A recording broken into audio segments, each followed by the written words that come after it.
ஏன்னா you will be subject to brutal attack, அதில் எந்த சந்தேகம் வேணாம். அவர் இப்போ களத்துக்கு வரத்துக்கு முன்னாலேயே திமுக அவரை பார்த்து பயப்படுது. இன்னொரு விஷயம் நான் தெளிவாக சொல்கிறேன், திமுக விஜயை பார்த்து அஞ்சுகிறது, அதில் எந்த சந்தேகம் வேணாம்.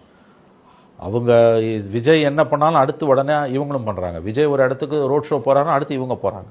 அவர் ஒரு இடத்துல போய் கூட்டம் போட்டால் இவங்க அடுத்த நாள் கூட்டம் போடுறாங்க. அவர் மதுரைக்கு போகிறாருன்னு தெரிஞ்சுன்னா மதுரையில் போய் பொதுக்குழு நடத்துகிறாங்க. எப்பயோ நடத்தின பொதுக்குழுவை இப்போ போய் மதுரையில் நடத்துகிறாங்க.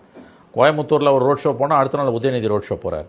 விஜயை பார்த்து திமுகவுக்கு ஒரு அச்சம் இருப்பது உண்மைதான். அது அச்சமா இல்ல ஒரு புதுசா ஒரு பொலிட்டிஷியன் வந்திருக்காரு, ஒரு மாஸ் வேல்யூ இருக்கக்கூடிய ஒரு ஹீரோ, அப்போ அவருக்கு கவுண்டர் பாலிடிக்ஸ் அப்படின்னு எடுத்துக்கணும். அச்சமா நினைச்சுக்கணும். நான் அப்படி சொல்லலை. அவங்க உண்மையிலே வந்து தே ஆர் கன்சர்ன்ட், ஆங்கிலத்தில் இப்படி சொல்லலாம். அதாவது அவர்களுக்கு ஒரு கவலை இருக்கிறது, அவங்களுக்கு உண்மையிலே ஒரு கவலை இருக்காது. என்ன சிக்கல்னு கேட்டிங்கன்னா, விஜய் வாசஸ் உதயநிதினு, விஜய் வாசஸ் ஸ்டாலின்னு வந்ததுன்னா ஸ்டாலினுக்கு அட்வான்டேஜ்.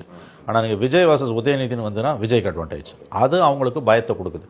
ஏன்னா 26 தேர்தல் ஸ்டாலின் 2வது முறை முதலமைச்சர் ஆவதற்கான தேர்தல் மட்டுமல்ல, உதயநிதி மேலும் நன்றாக தன்னுடைய கால்களை ஊன்றிக்கொள்வதற்கான தேர்தல் திமுகவை பொறுத்த வரைக்கும். அப்படி இருக்கும் பொழுது வந்து விஜய்க்கும் உதய்க்குமான போட்டி நேரடியாக வரும்போது அட்வான்டேஜ் விஜய் தான். விஜய்க்கும் ஸ்டாலினுக்கும் பார்த்தீங்கன்னா இட்ஸ் அட்வான்டேஜ் ஸ்டாலின். ஓகே, அதில் எந்த சந்தேகமும் இல்லை. ஆனால் விஜயா உதயநிதியான்னு கேட்டிங்கன்னா விஜய்க்கு தான் மாஸ் அப்பீல் இருக்கும். ஓகே, டெஃபினட்டாக இருக்கும். இதில் எந்த சந்தேகம் வேணாம் உங்களுக்கு. சரி, அடுத்தடுத்த தேர்தலில் அது குறையலாம், உதயநிதி மேலே எழும்பி கூட வரலாம். அது வேற. அவர் ஒரு முழுமையான அரசியல்வாதி மாறும்போது இன்னும் வேற போகலாம்.